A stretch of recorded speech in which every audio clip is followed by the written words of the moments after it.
नमस्ते साथियों, आप सभी प्यारे साथियों को नमस्कार। आज से जो अपने शुरू कर रहे हैं ये बहुत इम्पोर्टेंट अपने पेपर की दृष्टि से, एग्जाम की दृष्टि से बहुत बहुत इम्पोर्टेंट जो प्रश्नोत्तरी है वो आज से शुरू है। तो इस प्रश्न में देखना कि अपने फर्स्ट से लेकर एंड तक किस टाइप के प्रश्न हैं। बहुत बहुत इम्पोर्टेंट प्रश्न कि निम्नलिखित में से किस देश को कंट्री ऑफ विंडस यानी सीधी सी बात है कि हवाओं का देश कहा गया है। फर्स्ट ऑप्शन है भारत, सेकंड ऑप्शन है चीन, थर्ड ऑप्शन है आपके पास कौन सा साथियों, तो ये है डेनमार्क, और फिर ऑप्शन है आपके पास में जर्मनी। तो यहां पर एक व्याख्या में देखना कि अपने पास में फर्स्ट ऑप्शन है इंडिया यानी भारत। तो भारत को हवाओं का देश जो है वो नहीं कहा जाता, क्योंकि भारत के बारे में साथियों आप बहुत जानते हो क्या क्या है वो ध्यान देना। भारत को एक तो आप बोलोगे इंडिया, कि भारत को इंडिया बोला जाता है, बिल्कुल राइट बोला जाता है। फिर भारत को भारत बोला जाता है। भारत को इंडिया और भारत जो बोला जाता है ये भारत के संविधान में बोला जाता है। इसका मीन आपको पता होना चाहिए कि संविधान में कहां पर, तो अनुच्छेद नंबर जो फर्स्ट है, अनुच्छेद नंबर 1 जो है, इसमें आपके पास में भारत के दो नाम मिलेंगे, इंडिया और भारत साथियों। ये दोनों भारत के संवैधानिक नाम हैं, यानी भारत को दो भागों में बांट सकते हो, भारत के नामकरण को संवैधानिक और असंवैधानिक। तो इसमें फर्स्ट इंडिया है और सेकंड भारत है। फिर आपके पास में एक नाम आता है, वो आता है साथियों कौन सा, वो आता है आर्यावर्त। ये क्या है, ये ध्यान देना भारत का प्राचीन नाम है। भारत का पहला यदि कोई नाम हो, भारत का सबसे पुराना कोई नाम हो तो वो आर्यावर्त है। फर्स्ट ऑप्शन की व्याख्या कर रहा हूं मैं। फिर ध्यान देना एक नाम आता है हिंदुस्तान। कौन सा साथियों, हिंदुस्तान। तो हिंदुस्तान जो नाम है वो भारत को ईरानियों ने दिया था, ईरान के लोगों ने दिया था। और इस शब्द का जो उल्लेख मिलता है ना, वो उल्लेख मिलता है सासानी अभिलेख में। कौन सा साथियों, जो सासानी अभिलेख है उस अभिलेख में इसका उल्लेख मिलता है।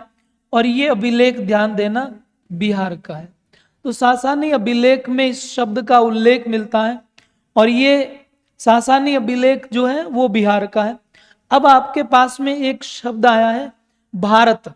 ये जो है ना, ये वाला साथियों भारत, इस भारत शब्द का जो उल्लेख आपको मिलता है वो दो जगह बहुत इंपॉर्टेंट मिलता है। एक तो विष्णु पुराण में भारत का सर्वप्रथम उल्लेख है, विष्णु पुराण में। और विष्णु पुराण में कहा गया है कि जो राजा दुष्यंत थे उन्होंने एक लड़की यानी एक रानी शकुंतला से प्रेम विवाह किया। और राजा दुष्यंत और शकुंतला की जो वाइफ थी, ये राजा दुष्यंत और शकुंतला की जो प्रेम संतान थी उसका नाम था भरत। और उस भरत के नाम पर इस पूरे इंडिया का नाम, इस प्रेम भरे देश का नाम पड़ा भारत साथियों। तो ध्यान देना ये किस में लिखा हुआ है, विष्णु पुराण में। दूसरा, यदि पूछे कि भारत शब्द का प्रथम प्रमाणिक उल्लेख कहाँ मिलता है, तो प्रथम प्रमाणिक उल्लेख जो है वो मिलता है हाथी गुम्फा अभिलेख में। और ये हाथी गुम्फा अभिलेख कहाँ का है, ये उड़ीसा का है। हाथी गुम्फा अभिलेख उड़ीसा में ये प्रमाण मिलता है। जबकि इसका सर्वप्रथम उल्लेख कहाँ मिला था, इसका सबसे पहले उल्लेख मिलता है विष्णु पुराण में। तो ये ध्यान देना कि विष्णु पुराण में इसका जो है फर्स्ट उल्लेख मिलता है। इंडिया शब्द की यदि बात करें तो ध्यान देना कि इंडिया शब्द जो है भारत को यूनानियों ने दिया, और भारत को तो यूनानियों ने इंडिया कहा। यहाँ सिंधु नदी को इन्होंने इंडस कहा, या निवासियों को इंडियन कहा। और भारत से लगी एक जलराशि जो थी उसको इंडियन ओशियन कह दिया। तो ध्यान देना भारत इसका आंसर नहीं होगा, चीन इसका आंसर नहीं होगा, जर्मनी भी इसका आंसर नहीं होगा। इसका जो वेरी वेरी इंपॉर्टेंट आंसर है उस पे ध्यान देना साथियों, डेनमार्क है, जो कि यूरोप कॉन्टिनेंट में आपको जो है वो मिलेगा। कौन से महाद्वीप में मिलेगा? यूरोप महाद्वीप में ये कंट्री मिलेगी, इस पे ध्यान देना। और इधर मैंने भारत की व्याख्या की है, उस पर भी ध्यान देना। चलते हैं साथियों नेक्स्ट प्रश्न पर। देखो अफ्रीका की कौन सी जो नदी है जो मकर रेखा को यानी ट्रॉपिक ऑफ कैप्रिकॉर्न को दो भागों में काटती है? बहुत बहुत इंपॉर्टेंट है। आपके सामने ग्लोब है और ग्लोब में ये कुछ प्रमुख रेखाएं होती है, यानी ये ग्लोब है। इस ग्लोब में यदि आप देखोगे कि इस टाइप की जितनी भी रेखाएं हैं साथियों, वो टोटल रेखाएं बताओ क्या हो जाएगी? वो टोटल रेखाएं जो हैं, ये पूरी की पूरी रेखाएं जो है वो लेटीट्यूड रेखा होगी। कौन सी लाइन होगी? ये लेटीट्यूड, क्योंकि ग्लोब में ये लेटी हुई रेखा है। इसी को क्षैतिज रेखा, इसी को हॉरिजॉन्टल, इसी को अक्षांश कहोगे आप। इसको क्या बोलोगे? इस टोटल रेखाओं को आप बोलोगे अक्षांश रेखा। और ये जो अक्षांश रेखा है ना, ये ग्लोब पर कितनी होती है? 179 ऐसी होती है, 179। जबकि इसी पूरे ग्लोब में जो अक्षांश होती है ना, वो ध्यान देना 181 होती है। और जब भी आपसे पूछ ले अक्षांश वृत्त कितने होते हैं, तो 179 ही होते हैं, ध्यान देना। और यदि पूछे इस अक्षांश की दृष्टि से लघु व्रत कितने होते हैं, 178 होते हैं। और वृत्त व्रत कितने होते हैं, यानी लघु छोटा हो गया और वृद्ध यानी बड़ा व्रत कितने होते हैं, बड़े, तो वो होते हैं एक। अब एक बड़ा होता है और 178 छोटे व्रत होते हैं, तो ये मिलकर कितने हो गए? 179 कुल व्रत होते हैं। कुल रेखा कितनी होती है? 179। और कुल अक्षांश कितनी होती है? 180। क्योंकि ये जो है ना, ये जो आपको मिडल में दिख रही है, ये 0 डिग्री है।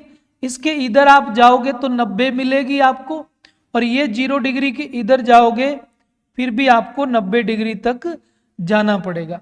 अब देखो ऊपर 90 हो गई और 90 इधर हो गई और एक ये हो गई, तो कुल कितनी हो गई? 181 अक्षांश हो गई। इसका मतलब ये जो डिग्रियां है ना, ये अक्षांश है आपकी। यहां पर ये 90 वाली तो बिल्कुल बिंदु के रूप में है, क्योंकि तो यूं लाइन खींची जा रही है, लेकिन ये लाइन इतनी छोटी हो जाती है कि लास्ट में बिंदु के रूप में है यहाँ पर ये। तो अब देखो जब भी आप अक्षांश रेखा खींचोगे तो आपको पता चला होगा साथियों कि 90 डिग्री साउथ वाला और 90 डिग्री नॉर्थ वाला जो लेटीट्यूड है वो बिंदु के रूप में है। उनको क्या नहीं कर सकते आप? लाइन के रूप में या वृत्त के रूप में ड्रॉ नहीं कर सकते, इसलिए 2 माइनस हो जाएगी और कितनी हो जाएगी? 179 हो जाएगी। ऐसी ही आपको ये जो दिख रही है ना, ये है 23.5 डिग्री नॉर्थ लेटीट्यूड कम इन कर्क रेखा, और ये जो है ये है 23.5 डिग्री साउथ लेटीट्यूड, यानी आप समझ गए ये मकर रेखा है और ये बीच वाली भूमध्य रेखा है जो भूमि को 2 भागों में डिवाइड करेगी, और ये ऊपर वाली है कर्क रेखा। लेकिन इसने क्या प्रश्न पूछा है कि ट्रॉपिक ऑफ कैप्रिकॉर्न, यानी ये जो मकर रेखा है इसको 2 बार कौन सी नदी काटती है, और वो अफ्रीका की होनी चाहिए। तो यहां पर एक ट्रिक ध्यान देना छोटी सी आप, कि मां काली, मां काली का मीन ये है कि माही नदी यदि किसी को काटती है तो वो कर्क रेखा को काटती है। क्या माही ऑप्शन में है? नहीं है। कहां पर है? कांगो नदी, जिसको कहीं पर आपने जायरे के नाम से भी पढ़ा है। तो ये कांगो और जो जायरे है ये भूमध्य नदी को काटेगी। ये देखो ये भूमध्य रेखा को जो है वो काटेगी, इस बात पर ध्यान देना, ये कांगो भूमध्य रेखा को काटेगी। ली का मीन आप समझ गए, लिम्पोपो। तो राइट इसका आंसर कौन सा हो जाएगा? बी इज करेक्ट आंसर हो गया इसका। यानी लिम्पोपो जो नदी है ना, उस लिम्पोपो नदी का यहाँ पर जो भी कार्य आप देखोगे वो क्या कार्य होगा बताओ, इसे काटना। तो यहां पर लिम्पोपो नदी जो है वो मकर रेखा को काटेगी। कंप्लीट साथियों, ये सेकंड प्रश्न। चलते हैं थर्ड पे। अब देखो, फिजी किस द्वीप समूह में स्थित है? फिजी एक कंट्री है, ध्यान देना, एक द्वीपीय समूह है, देश है।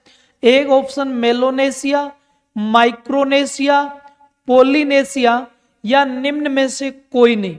यदि मैं फिजी की बात करूं तब आप थोड़ा ध्यान देना साथियों कि ये जो कंट्री आपको मिलेगी ना, ये कंट्री, इस कंट्री का नाम बताओ क्या है? तो आप कहोगे ऑस्ट्रेलिया है। और यहां पर कुछ देश है जिसमें ये उत्तरी न्यूजीलैंड और ये साउथ न्यूजीलैंड, ठीक है ना। अब इनके यदि ऊपर यहां पर एक द्वीप समूह मिलेगा आपको, तो इसका नाम है मेलोनेशिया। इसका नाम क्या है? मेलानेशिया है।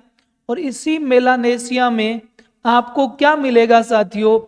फिजी मिलेगा, यानी फिजी इसी में मिलेगा। तो इसका राइट आंसर क्या हो जाएगा? मेलानेशिया हो जाएगा। ध्यान देना इस पर। इसका मीन हुआ कि ये जो ऑस्ट्रेलिया कंट्री है ना, इस ऑस्ट्रेलिया कंट्री के नॉर्थ और ईस्ट में, यानी उत्तर पूर्व के अंदर फिजी है। और यदि न्यूजीलैंड की बात करें तो ध्यान देना कि इस न्यूजीलैंड के नॉर्थ में यदि आप देखोगे तो आपको क्या मिलेगा? फिजी नामक कंट्री मिलेगी। ये फिजी वाला प्रश्न ध्यान देना, इसका आंसर कौन सा होगा? मेलानेशिया होगा। ये भी कंप्लीट। चलते हैं साथियों नेक्स्ट प्रश्न पर। बहुत बहुत इंपॉर्टेंट प्रश्न आपके लिए, बहुत अच्छा। सिटी ऑफ गोल्डन गेट के नाम से किसे जाना जाता है? सिटी ऑफ गोल्डन गेट है एक हवाना, फिर सैन फ्रांसिस्को, फिर लंदन और फिर पेरिस। यदि मैं एक बात करता हूं आपके सामने, तो आप इस बात पर ध्यान देना कि एक रेखा आती है जिसका नाम होता है 0 डिग्री देशांतर रेखा। कौन सी रेखा? 0 डिग्री देशांतर रेखा। यानी आप सीधी सी बात करोगे कि मैं लॉन्गिट्यूड रेखा की बात कर रहा हूं। कौन सी रेखा? लॉन्गिट्यूड। अब ये जो लॉन्गिट्यूड रेखा है, इसको आप जानते हो कि ये जो ग्लोब है ना, इस ग्लोब में जो सीधी रेखा होती है, कौन सी रेखा? ये जो सीधी रेखा होती है, इसी का नाम है क्या बताओ? इसी का नाम है 0 डिग्री देशांतर। अब ये जो 0 डिग्री देशांतर है, इसने देखो ये साउथ, ये इधर ये वेस्ट हेमिस्फीयर और इधर ये ईस्ट हेमिस्फीयर, यानी इस पूरे ग्लोब को, ये जो आप देख पा रहे हो, ये साथियों ग्लोब है, यानी ये पृथ्वी है। इस पृथ्वी को इसने जो है 2 पार्ट में डिवाइड कर दिया। इधर पूर्वी गोलार्ध और इधर पश्चिमी गोलार्ध। यदि अपने बात करें तो इधर के जितने भी देश होंगे ना, उनमें सूर्योदय क्या होगा बताओ? सूर्य जो है वो पहले दिखता है, पहले दिखाई देता है, इसलिए इधर का टाइम हमेशा प्लस हो जाता है, टाइम आगे रहता है। इधर जितने भी देश है उनमें सूर्य जो है बाद में दिखाई देता है, इसलिए टाइम माइनस हो जाता है, यानी टाइम इधर का पीछे रहता है। अब देखो, इंग्लैंड की कैपिटल है लंदन। ये इलाका इंग्लैंड का है। जो राजधानी है वो साथियों इंग्लैंड लेफपुर लंदन है। कौन सी है? लंदन इस इंग्लैंड की कैपिटल है। और इसी लंदन के अंदर ध्यान देना एक शहर है जिसका नाम है ग्रीनविच। कौन सा शहर है? ग्रीनविच शहर है। और इस ग्रीनविच शहर की जो रॉयल वेधशाला है, उस रॉयल वेधशाला है। और इस रॉयल वेधशाला से ध्यान देना कि 0 डिग्री को निकाला गया, इसलिए इसी 0 डिग्री का नाम क्या रख दोगे आप? ग्रीनविच रख दोगे। तो इस पूरे फैक्ट में ध्यान देना आप कि इधर वाले, जैसे इधर अमेरिका है तो अमेरिका में रात होगी, और इधर भारत है तो भारत में दिन होगा। ऐसा क्यों होता है? ऐसा पृथ्वी की गति के कारण होता है। और पृथ्वी की गति जो है वो घूर्णन गति ईस्ट, ये वेस्ट टू ईस्ट होती है, पश्चिम से पूर्व जब पृथ्वी घूर्णन करती है तो पूर्वी देशों में पहले सूर्य दिखाई देता है, इसीलिए भारत में डे और अमेरिका में नाइट होता है, एक दूसरे के विपरीत। तो इसका राइट आंसर क्या हो जाएगा? सैन फ्रांसिस्को हो जाएगा। आपने एक कॉन्टिनेंट देखा होगा और उस कॉन्टिनेंट का नाम बताओ क्या है? तो उस कॉन्टिनेंट का नाम है north America continent. North America continent, आप समझ गए कि मैं लिख रहा हूं उत्तरी अमेरिका महाद्वीप। और इसमें इधर वाली ये जो पूरी श्रृंखला देख रहे हो, इसका नाम है रॉकीज पर्वत। कौन सी पर्वतमाला है? ये रॉकीज पर्वतमाला है, जो उत्तरी अमेरिका में सबसे लंबी पर्वतमाला है। और इसके इधर आप देखोगे तो ये है नॉर्थ पैसिफिक ओशियन, यानी उत्तरी प्रशांत महासागर। इसमें ये जो इलाका है ना, कैलिफोर्निया का इलाका, ये जो कैलिफोर्निया का इलाका है, इसी कैलिफोर्निया में आपको क्या मिलेगा साथियों? सैन फ्रांसिस्को मिलेगा। और इसी सैन फ्रांसिस्को को आप सिटी ऑफ गोल्ड गेट के नाम से जानते हो। तो सिटी ऑफ गोल्ड गेट के नाम से किसे जाना जाता है? सैन फ्रांसिस्को को जाना जाता है। इधर आपने देख लिया, बहुत अच्छी इंपॉर्टेंट बात, इस लंदन की बात जो है वो आपने कंप्लीट कर ली। चलते हैं नेक्स्ट प्रश्न पर। बहुत बहुत इंपॉर्टेंट प्रश्न है, काफी चीजें कवर करवाएगा ये, कि जहां जर्मनी का 2/3 इस्पात तैयार होता है, इस क्षेत्र को उत्तम कोयला वेस्टफेलिया से प्राप्त होता है। ये ध्यान देना कि जर्मनी की बात हो रही है। लोह अयस्क फ्रांस के लोरेंस क्षेत्र तथा स्वीडन के आयात किया जाता है। यह क्षेत्र कौन सा है? कि जर्मनी में कोई ऐसा क्षेत्र है जहां लोहा बहुत है, और वहां का लोहा जो है वो फ्रांस है और स्वीडन है, उनमें आयात किया जाता है। तो इसका एक ऑप्शन है शार, बी ऑप्शन है क्रिंग वाय क्षेत्र, क्रिग वाय क्षेत्र, और फिर है रूर क्षेत्र, और फिर है डोनोविटीज क्षेत्र। तो इसका राइट आंसर जो है साथियों वो रूर क्षेत्र है। और इस पर आप ध्यान देना कि जो रूर का इलाका है, ये रूर का इलाका जो आपको मिलेगा ये जर्मनी में मिलेगा। रूर का जो इलाका है वो कहाँ मिलेगा? जर्मनी में। और जर्मनी का मीन हो गया यूरोप महाद्वीप, यूरोप कॉन्टिनेंट जो है उसमें ये इलाका मिलेगा। और ये जर्मनी का जो इलाका है ये लौह इस्पात में बहुत इंपॉर्टेंट है। किसमें मिलेगा आपको? लौह इस्पात में जो है वो पूरे विश्व में बहुत इंपॉर्टेंट है, लौह इस्पात में। प्लस यहाँ पर आपको कोयला जो है वो भी खूब मिलता है। यहाँ पर कोयला भी खूब है, प्लस यहाँ पर लौह भी खूब है। और ऐसा का ऐसा इलाका यदि आपको देखना है तो भारत के छोटा नागपुर प्लेटू में मिलेगा। इसका मीन हुआ कि ऐसा का ऐसा इलाका जहां पर लौह इस्पात खूब हो, प्लस वहां पर कोयला खूब हो, तो ऐसा इलाका भारत में है छोटा नागपुर का इलाका। और ये छोटा नागपुर का इलाका जो है वो झारखंड में है, इसीलिए इसको कहा जाता है भारत का रूर प्रदेश कहा जाता है, क्योंकि ये छोटा नागपुर कोयले और लौह के लिए बहुत इंपॉर्टेंट है। तो ये सार इलाका जर्मनी में है। चलते हैं साथियों नेक्स्ट प्रश्न पर। ये फिर बहुत इंपॉर्टेंट प्रश्न है, पर्वतमालाओं के बारे में आपको बताएगा। ये कि दक्षिणी आल्प्स की पर्वत श्रेणी जो है वो कहाँ स्थित है? तो फर्स्ट ऑप्शन है ऑस्ट्रेलिया। ऑस्ट्रेलिया को यदि अपने बात करें तो ऑस्ट्रेलिया कंट्री को कंगारुओं का देश कहा जाता है, इस पर ध्यान देना। प्लस यदि आप देखो तो इसे प्यासी भूमि का देश भी कहोगे आप, क्योंकि इसमें डेजर्ट बहुत ज्यादा है। इसी में आपको मिलेगी कौन सी? इसी में आपको मिलेगी मूरे और डार्लिंग नदियां। इसी में मिलेगी मूरे और डार्लिंग नदियां। और मूरे और डार्लिंग नदियों का जो दबाव है वो बहुत ज्यादा उपजाऊ है, जो इस ऑस्ट्रेलिया के पूर्व में मिलेगा। और पश्चिम में बहुत ज्यादा डेजर्ट है, इसलिए ये प्यासी भूमि का कंट्री है और कंगारुओं का देश भी इसे कहा जाता है। न्यूजीलैंड की यदि बात करें तो अभी मैंने बताया कि न्यूजीलैंड के नॉर्थ में यदि आप देखोगे तो आपको क्या मिलेगा, फिजी जो है वो मिलेगा, पैसिफिक ओशियन में ये मिलेगा, यानी प्रशांत महासागर के द्वीपीय क्षेत्र में मिलेगा। और दक्षिणी आल्प्स जो चोटी है, जो पर्वत श्रेणी है, वो आपको न्यूजीलैंड में ही मिलेगी। फिर दक्षिणी अफ्रीका की यदि बात करें तो दक्षिणी अफ्रीका जो है इसका पूरा जो निर्माण हुआ है वो गोंडवाना लैंड की चट्टानों से हुआ है, गोंडवाना लैंड से हुआ है इसका पूरा निर्माण जो है। इसी को कहा जाता है अंध महाद्वीप। अंध महाद्वीप के नाम से इसे आप जानोगे, दक्षिणी अफ्रीका कॉन्टिनेंट को।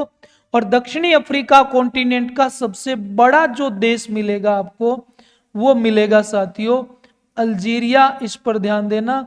और इसी में आपको जो विश्व का सबसे बड़ा गर्म जो डेजर्ट मिलेगा उसका नाम है सहारा का डेजर्ट। तो यहीं पर आपको सहारा डेजर्ट मिलेगा, यहीं पर आपको अफ्रीका महाद्वीप का सबसे बड़ा देश अल्जीरिया मिलेगा। और दक्षिणी अफ्रीका जो है वो गोंडवाना लैंड की चट्टानों से बना है, इसे अंध महाद्वीप के नाम से जाना जाता है। इंडोनेशिया की यदि बात करें तो इंडोनेशिया में ध्यान रखना कुछ द्वीप है, एक का नाम है सुमात्रा आइलैंड जो इंडोनेशिया के बहुत इंपॉर्टेंट आइलैंड है, और एक का नाम ध्यान देना जावा आइलैंड है। ये इंडोनेशिया के बहुत इंपॉर्टेंट द्वीप है। और भारत और इंडोनेशिया के बीच में जो है वो एक चीज और ध्यान देना कि यदि मानो यहाँ पर भारत है और ये बीच में कोई रेखा है और यहाँ पर इंडोनेशिया है तो इसका नाम है 6 डिग्री चैनल, यानी भारत और इंडोनेशिया के बीच में 6 डिग्री चैनल है जिसे ग्रेट चैनल या महान चैनल कहा गया है। दोनों देशों को अलग करने का ये कार्य करता है। चैनल का मीन होता है दो राशियों को अलग करना। इसी इंडोनेशिया में आपको स्थानांतरण जो कृषि मिलेगी उसका नाम है लद्दांग कृषि। यहीं पर आपको कौन सी कृषि मिलेगी, लद्दांग कृषि जो है वो मिलेगी। तो यहाँ स्थानांतरण कृषि का नाम हो जाएगा लद्दांग साथियों। जिस प्रकार अपने जो पूर्वांचल स्टेट है वहां पर आपको झूमिंग कृषि जो है वो मिलती है, जैसे सिरोही में वालरा कृषि वगैरह मिलती है, वो जो आदिवासियों की कृषि है वैसी एक यहाँ पर लद्दांग कृषि जो है वो भी है। चलते हैं साथियों नेक्स्ट प्रश्न पर। ये फिर एक बहुत इंपॉर्टेंट प्रश्न है जो पूरा का पूरा एशिया महाद्वीप पर टिका हुआ है कि एशिया महाद्वीप के संदर्भ में निम्नलिखित कथनों में से कौन सा कथन जो है वो असत्य है। इस प्रश्न का मेन ये है कि जब तक आप फुल प्रश्न को नहीं पढ़ोगे तब तक आप सत्य या असत्य पर ध्यान नहीं दे पाओगे। इसने असत्य पूछा है, यानी 3 बातें राइट है, एक बात जो है वो रॉन्ग है। तो एशिया महाद्वीप विश्व का सबसे बड़ा महाद्वीप है क्या? बिल्कुल राइट है। विश्व का ये एरिया में भी बहुत बड़ा है, 1 नंबर पर है। और पॉपुलेशन में यदि आप जाओगे तो भी ये 1 नंबर है, क्योंकि विश्व का सबसे बड़ी जो कंट्री रूस है वो इसी में मिलेगी। और विश्व की सबसे बड़ी जो जनसंख्या वाली कंट्री है चीन, वो भी इसी में मिलेगी। ये राइट है। इसने तो असत्य पूछा है तो ये तो सत्य है। एशिया महाद्वीप का क्षेत्रफल संसार के भूभाग का 29.9% है। बिल्कुल राइट है कि पूरा का पूरा स्थल मंडल जो है वो यदि 100% है तो उसमें एशिया जो है वो 29% है। बिल्कुल राइट। फिर एशिया महाद्वीप का सबसे उत्तरी छोर जो है वो केप मिस डिनेवा है, ऐसा नहीं है, क्योंकि इसका उत्तरी क्षेत्र जो है वो साइबेरिया है। कौन सा इलाका हो जाएगा? साइबेरिया इलाका हो जाएगा। और ये साइबेरिया इलाका जो है वो रूस का है। यहाँ से ठंडी हवाएं जो है वो भारत में आती है और उससे जो है वो हिमालय से रोकता है और भारत की रक्षा करता है। तो ये ध्यान देना कि एशिया महाद्वीप का उत्तरी छोर तो साइबेरिया है जो रूस में है, इसलिए असत्य ये हो जाएगा। अभी भी अपने लास्ट में देखते हैं कि तुर्की तथा रूस एशिया महाद्वीप एवं यूरोप महाद्वीप के बीच में स्थित है। बिल्कुल राइट है। मैं बता देता हूं, इधर ये मानो कौन सा है, इसने कहा यूरोप, तो ये है यूरोप महाद्वीप, ये यूरोप कॉन्टिनेंट हो गया। और इसी से जुड़ा हुआ ये जो है, ये कौन सा हो गया, ये एशिया कॉन्टिनेंट हो गया। तो यहां पर एशिया महाद्वीप है। ये पूरी की पूरी जो है वो एक ही प्लेट है, उस प्लेट का नाम है यूरेशियन प्लेट। तो ध्यान देना कि ये दोनों कॉन्टिनेंट जो है वो एक ही प्लेट पर है, यूरोप महाद्वीप और एशिया महाद्वीप। जो प्लेट है उसका नाम है यूरोप। तो यहां पर बिल्कुल सही है कि यहीं पर आपको रूस मिलेगा, तुर्की भी मिलेगा, प्लस रूस और तुर्की जो है दोनों के मिड में मिलेंगे। तो असत्य पूछा है तो इस पर ध्यान देना।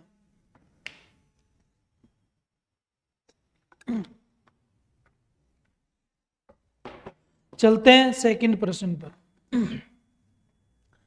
यहां आपके पास है कि दक्षिणी चीन समुद्री विवाद जो है वो निम्नलिखित में से कौन से देश शामिल है। यानी जो दक्षिणी चीन सागर है, ये दक्षिणी चीन सागर जो है ये आपको मिलेगा पैसिफिक ओशियन में मिलेगा, प्रशांत महासागर का इलाका है। तो ये जो विवाद है ना, ये चीन का है, बिल्कुल राइट, वियतनाम का है, बिल्कुल राइट, मलेशिया का है, बिल्कुल राइट, इंडोनेशिया का है क्या, नहीं है। तो ए और 4 तो वैसे ही नहीं हो सकता, 2, 3, 4 वैसे ही नहीं हो सकता क्योंकि इंडोनेशिया इसमें शामिल नहीं है।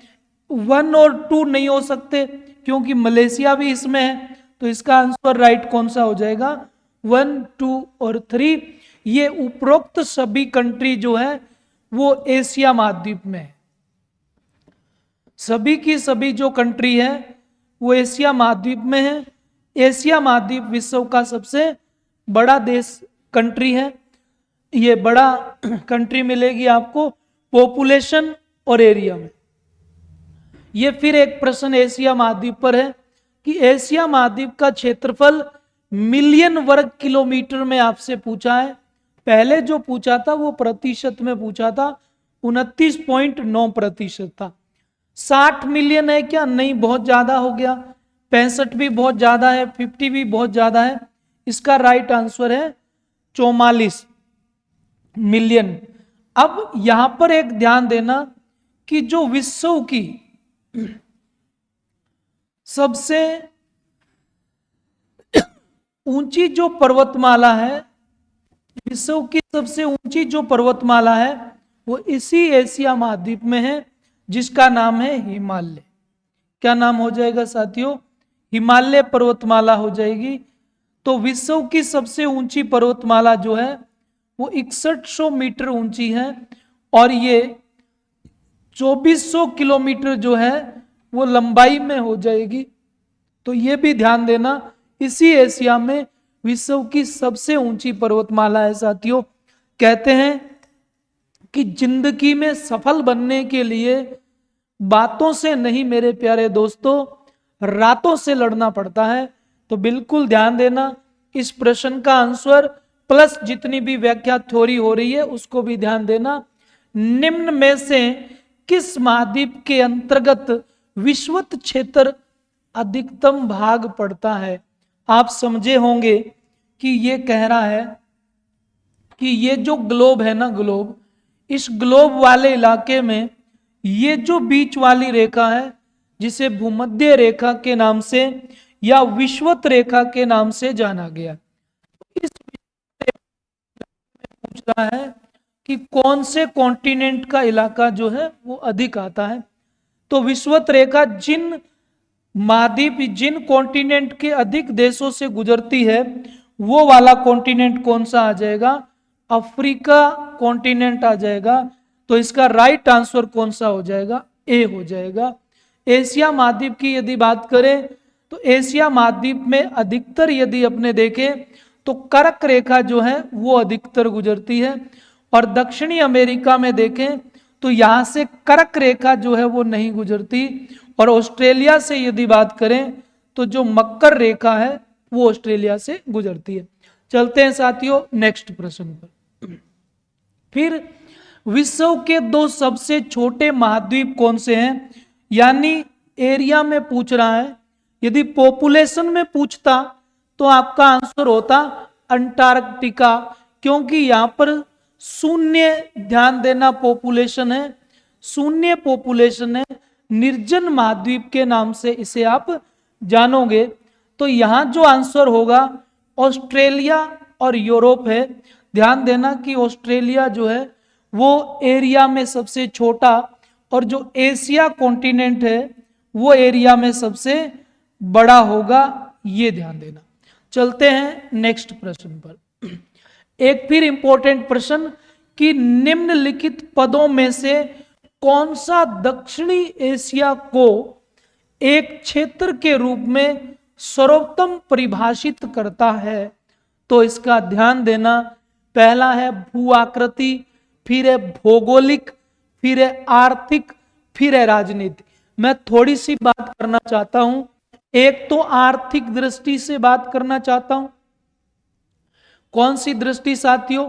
इकोनॉमिकल दृष्टि से बात करना चाहता हूं, तो आर्थिक दृष्टि, और एक मैं बात करना चाहता हूं राजनीतिक दृष्टि पर, यानी पॉलिटिकल दृष्टि में बात करूं मैं। तो जब भी मैं बात करूं ना आर्थिक दृष्टि से, तो इंडिया जो है वो दक्षिणी गोलार्ध में आ जाता है, और ऑस्ट्रेलिया जो है वो उत्तरी गोलार्ध में आ जाता है। इस बात पर ध्यान देना, क्योंकि आर्थिक दृष्टि से जो गरीब देश है वो दक्षिणी गोलार्ध में आते हैं, तो भारत आर्थिक दृष्टि से दक्षिणी गोलार्ध में, और ऑस्ट्रेलिया जो राजनीतिक दृष्टि से दक्षिणी गोलार्ध में है वो भारत से अमीर उत्तरी गोलार्ध में चला गया। और राजनीतिक दृष्टि से देखें तो भारत उत्तरी गोलार्ध में और ऑस्ट्रेलिया दक्षिणी गोलार्ध में हुआ है, ये ध्यान देना। इसका राइट आंसर है भौगोलिक। चलते हैं साथियों नेक्स्ट प्रश्न पर। ये एक बहुत इंपॉर्टेंट प्रश्न फिर आपके सामने आ रहा है, और इस प्रश्न का निम्नलिखित में से किसे द्वार नगर कहा जाता है? बहुत इंपॉर्टेंट, इसका आंसर फिर बताओ।